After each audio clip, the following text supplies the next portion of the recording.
ஆண்டவராகிய இயேசு கிறிஸ்துவின் நாமத்திற்கு மகிமை உண்டாவதாக. இந்த நல்ல நாளிலே உங்கள் யாவரையும் நான் வாழ்த்துகிறேன். இந்த நாளின் தியானத்திற்கு என்று தெரிந்து கொள்ளப்பட்ட வேத பகுதி சங்கீதம் 105 சங்கீதம் 19 வசனம். Psalm 105 verse 19. கர்த்தர் சொன்ன வார்த்தை நிறைவேறும் அளவும் அவருடைய வசனம் அவனை புடமிட்டது. Until the time that his word came to pass, the word of the Lord tested him. Amen. பிரியமானவர்களே, நான் வாசிக்க கேட்டதான இந்த வார்த்தைகள் யோசேப்பை குறித்து சொல்லப்பட்ட வார்த்தைகள். ரிகார்டிங் ஜோசப், யோசேப்பை குறித்து சொல்லப்பட்ட வார்த்தைகள். என்ன சொல்லுது இந்த வசனம்? கர்த்தர் சொன்ன வார்த்தை யோசேப்பின் வாழ்க்கையிலே நிறைவேறும் அளவும் அவருடைய வசனம் அவனை புடமிட்டது. கர்த்தர் யோசேப்புக்கு அவனுடைய வாலிப பருவத்திலே, சிறிய வயதிலே அநேக காரியங்களை கர்த்தர் அவனை குறித்து, அவனுடைய எதிர்காலத்தை குறித்து நன்மையான காரியங்களை ஆண்டவர் அவனுக்கு வெளிப்படுத்தி காண்பித்தார். உதாரணத்திற்கு நான் வாசிக்கிறேன். Genesis chapter 37 verses from 5 to 10. யோசேப்பு ஒரு சொப்பனம் கண்டான். ஆதியாகமம் 37 அதிகாரம் 5-10 வசனம் வரைக்கும். யோசேப்பு ஒரு சொப்பனம் கண்டு அதை தன் சகோதரருக்கு அறிவித்தான். அது நிமித்தம் அவனை இன்னும் அதிகமாய் பகைத்தார்கள். அவன் அவர்களை நோக்கி, நான் கண்ட சொப்பனத்தை கேளுங்கள். நாம் வயலில் அறுத்த அரிகளை கட்டி கொண்டிருந்தோம். அப்பொழுது என்னுடைய அரிக்கட்டு நிமிர்ந்திருந்தது. உங்கள் அரிக்கட்டுகள் என் அரிக்கட்டை சுற்றி வணங்கி நின்றது என்றான். என்ன சொல்கிறாரு யோசேப்பு? அவருடைய அரிக்கட்டு நிமிர்ந்து நின்றதான். அந்த கோதுமைகளையெல்லாம் அறுத்து கட்டாக கட்டி வைத்திருக்கும் போது யோசேப்பினுடைய கட்டு மாத்திரம் நிமிர்ந்து நின்றது. அவனுடைய சகோதரருடைய கட்டுகளெல்லாம் அவைகள், அந்த அரிக்கட்டுகள் வணங்கி நின்றது, தலை வணங்கி நின்றது. அப்படின்னா என்ன அர்த்தம்? யோசேப்பு ஒரு ஆளுகையில் இருக்க போகிறான். அவன் சகோதரர்கள்லாம் அவனுக்கு கீழே அடங்கி இருப்பாங்க அப்படின்ற மாதிரி ஒரு சொப்பனம்.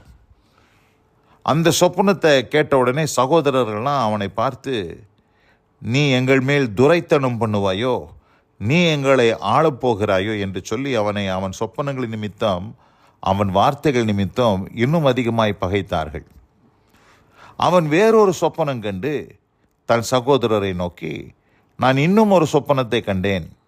சூரியனும் சந்திரனும் 11 நட்சத்திரங்களும் என்னை வணங்கினது என்றான். இது பாருங்க, இன்னும் அதிகமான ஒரு கோபத்தை உண்டாக்கக்கூடிய ஒரு சொப்பனம். சகோதரர்களுக்கு இவன் மேலே அதிகமாக கோபம் வந்துருச்சு. என்ன, சூரியன் சந்திரன் 11 நட்சத்திரங்களும் என்னை வணங்கினது, யோசேப்பை வணங்கினது என்று சொல்கிறான். அதை அவன் தன் தகப்பன் தன் சகோதரருக்கு சொன்னபோது அவன் தகப்பன் அவனை பார்த்து, நீ கண்ட இந்த சொப்பனம் என்ன? நானும் உன் தாயாரும் உன் சகோதரரும் தரை மட்டும் குனிந்து உன்னை வணங்க வருவோமோ என்று அவனை கடிந்து கொண்டான். அப்போது ஆண்டவர் அவன் எதிர்காலத்தில் ஒரு ஆளுகைக்குட்படுவான், அவன் ஒரு அரசனுக்கு நிகராக இருப்பான் என்கிற காரியங்களெல்லாம் ஆண்டவர் யோசேப்புக்கு வெளிப்படுத்தியிருந்தார். ஆனால் யோசேப்புக்கு நடந்த காரியம் என்ன? யோசேப்பு இங்கே சிறைச்சாலையில் இருக்கிறான்.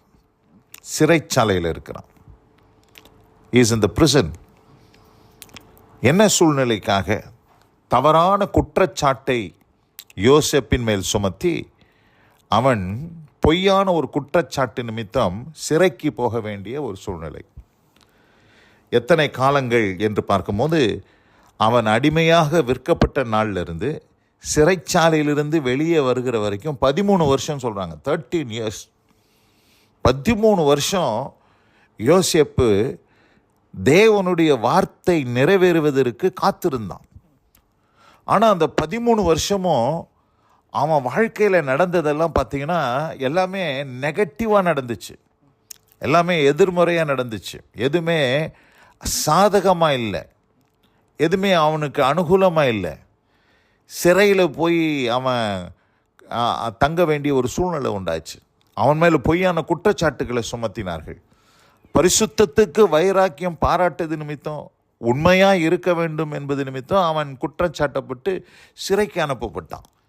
அப்போ பாருங்க, அவன் அடிமையாக விற்கப்பட்ட நாளிலிருந்து சிறையிலிருந்து வெளியில் வர வரைக்கும் 13 வருஷம், 13 இயர்ஸ் அவன் பாருங்க படாத பாடுகளை அவன் படுகிறான். ஆனால் வசனம் என்ன சொல்லுது? அவன் கால்களை விலங்கு போட்டு ஒடுக்கினார்கள், அவன் பிராணன் இரும்பில் அடைபட்டு இருந்தது. அப்படின்னா சிறைச்சாலையில்.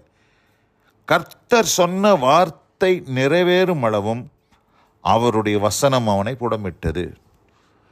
பிரியமானவர்களே, இந்த செய்தியை கேட்டுக்கொண்டிருக்கிற அன்பான சகோதரியே, உங்கள் வாழ்க்கையில் கூட ஆண்டவர் நிறைய வார்த்தையை சொல்லியிருக்கிறார். நான் உனக்கு அதை செய்வேன், உன்னை சுகமாக்குவேன், உன் வாழ்க்கையில் ஒரு அற்புதம் செய்வேன், நான் சொன்ன காரியங்கள்லாம் உன் வாழ்க்கையில் நிறைவேறும் அப்படின்னு சொல்லி உங்களுடைய எதிர்காலத்தை குறித்து, உங்களுடைய ஊழியத்தை குறித்து, உங்களுடைய குடும்பத்தை குறித்து நிறைய நன்மையான காரியங்களை ஆண்டவர் வெளிப்படுத்தியிருக்கிறார். சொப்பனங்களின் மூலமாய் வெளிப்படுத்தியிருக்கிறார், தரிசனங்களின் மூலமாய் வெளிப்படுத்தியிருக்கிறார், வசனத்தின் மூலமாய் வெளிப்படுத்தியிருக்கிறார். ஆனால் இன்னைக்கு உங்கள் வாழ்க்கையில் நடந்து கொண்டு இருக்கிறதெல்லாம் என்னன்னு கேட்டிங்கன்னா, எல்லாமே ஆப்போசிட்டாக நடக்குது. அதுதான் யோசேப்புடைய வாழ்க்கையில் நடந்துச்சு. ஆனால் வசனம் என்ன சொல்லுது? கர்த்தர் சொன்ன வார்த்தை நிறைவேறும் அளவும், கர்த்தர் until the time that is word came to pass, until the time, அந்த வார்த்தை, தேவன் சொன்ன வார்த்தை, தேவன் கொடுத்த வாக்கு தத்துவம் நிறைவேறும் அளவும் அவருடைய வசனம் அவனை புடமிட்டது என்று பார்க்கிறோம். கர்த்தருடைய வசனம் எப்படிப்பட்டது? நம்மளை புடமிடும், நம்மளை டெஸ்ட் பண்ணும், நம்மளை சோதித்து அறியும். நம்ம எப்படிப்பட்டவர்களாக இருக்கிறோம், நம்ம ஆண்டவருக்கு உண்மை உள்ளவர்களாக இருக்கிறோமா, இந்த சோதனை நேரத்தில் நம்ம முறுமுறுக்கிறோமா, நம்முடைய விசுவாசத்தை விட்டு விலகி போகிறோமா என்றெல்லாம் அந்த கர்த்தருடைய வார்த்தை நம்மை சோதித்து அறிகிறதை நாம் பார்க்கிறோம். யாக்கோபு 1 அதிகாரம், James chapter 1 verses from 2 to 4. என் சகோதரரே, நீங்கள் பலவிதமான சோதனைகளில் அகப்படும் போது உங்கள் விசுவாசத்தின் பரீட்சையானது பொறுமையை உண்டாக்கும் என்று அறிந்து அதை மிகுந்த சந்தோஷமாக எண்ணுங்கள். இந்த இடத்துல பலவிதமான சோதனை யோசேப்புக்கு வந்தது போல பலவிதமான சோதனை ஒருவேளை உங்களுக்கு வந்திருக்கலாம். இது என்னன்னு சொல்றார் ஆண்டவர்? ஒரு விசுவாசத்தின் பரீட்சை என்று சொல்றார். ஒரு எக்ஸாமினேஷன் ஃபார் அவர் ஃபெய்த். அந்த பரீட்சை என்ன செய்கிறது? பொறுமையை உண்டாக்குகிறது என்பதை அறிந்து அதை மிகுந்த சந்தோஷமாக எண்ணுங்கள். ஏன் ஆண்டவர் இப்படிப்பட்ட ஒரு விசுவாச சோதனையை ஆண்டவர் கொடுக்கிறார் என்று பார்க்கும்போது 4ஆம் வசனம் சொல்லுது, நீங்கள் ஒன்றிலும் குறை உள்ளவர்களாயிராமல் பூரணராயும் நிறை உள்ளவர்களாயும் இருக்கும்படிக்கு. பொறுமையானது பூரண கிரியை செய்ய கிடவது. அப்போது ஆண்டவர் உங்களை எப்படி இருக்க வேண்டும் என்று ஆண்டவர் விரும்புகிறார்னா, ஒன்றிலும் குறைவுள்ளவர்களாக இராமல் நீங்கள் எல்லாவற்றிலும் பூரணராயும் நிறைவுள்ளவர்களாயும் இருக்கணும்னு சொல்லி ஆண்டவர் விரும்புகிறார். ஆண்டவர் உங்களை ஆசீர்வதிக்கணும்னு விரும்புகிறார், உங்களை பிளஸ் பண்ணணும்னு விரும்புகிறார், எதுலையுமே நீங்கள் குறைவுபட்டு போகக்கூடாதுன்னு விரும்புகிறார். பூரணராயும் நிறைவுள்ளவர்களாயும் இருக்க வேண்டும் என்று ஆண்டவர் விரும்புகிறார். அதனால தான் அந்த வாக்கு தத்தங்களெல்லாம் நிறைவேற வரைக்கும் அவருடைய வார்த்தை உங்களை சோதித்து புடமிட்டு அது உங்களை வழிநடத்துகிறது என்பதை அறிந்து நீங்கள் சோர்ந்து போகாதீங்க. எந்த வசனத்தை ஆண்டவர் கொடுத்தாரோ அதே வசனம் உங்களை புடமிடும், உங்களை சோதிக்கும். சில நேரங்களில் விசுவாச பரீட்சை வரும். சோர்ந்து போகாதீங்க, பொறுமையாக இருங்க. பொறுமையாக இருந்தீங்கன்னா ஆண்டவர் உங்கள் வாழ்க்கையில் மகிமையான யோசேப்பு பாருங்கள், சிறைச்சாலையிலிருந்து விடுதலையாக்கப்பட்டு பார்வோனுக்கு அடுத்த ஸ்தானத்திலே உயர்த்தப்பட்டு அவன் ஒரு பெரிய அரசனுக்கு நிகராக அவன் ஆசீர்வதிக்கப்பட்டதை நாம் அறிந்திருக்கோம். உங்கள் வாழ்க்கையில் கூட ஆண்டவர் சீக்கிரத்தில் அப்படிப்பட்ட ஒரு காரியத்தை செய்வார். அந்த நாள் நிறைவேறும் வரைக்கும் நீங்கள் பொறுமையோடு காத்திருங்கள். கர்த்தர் நிச்சயமாய் உங்களை ஆசீர்வதித்து காக்க வல்லவராக இருக்கிறார். இந்த வசனத்தை கேட்டவங்க ஒவ்வொருவருக்கும் அப்படிப்பட்ட அனுபவத்தை தந்தருவாரா. God bless you all. Amen, amen. நாம் ஜெபிப்போம். எங்கள் அதிகமாய் நேசிக்கிறதான எங்கள் அன்பின் பரலோக பிதாவே, கர்த்தர் சொன்ன வார்த்தை நிறைவேறும் அளவும் அவருடைய வசனம் அவனை புடமிட்டது. ஆண்டவரே, இன்றைக்கும் அநேகருக்கு நீர் வசனம் கொடுத்திருக்கிறீர், வாக்குத்தத்தம் கொடுத்திருக்கிறீர். ஆனால் இன்றைக்கு பல சோதனைகளுக்குள்ளாக கடந்து செல்லுகிறார்கள். இது புடமிடும் காலம் என்பதை அவர்கள் அறிந்து அதிலே பொறுமையோடு இருந்து யோசேப்பு ஜெயித்ததைப் போல உம்முடைய பிள்ளைகளும் ஜெயிக்க கர்த்தர் கிருபை செய்தருளும். ஆசீர்வதியும். இயேசு கிறிஸ்துவின் வல்ல நாமத்தில் பிதாவே, ஆமென், ஆமென்.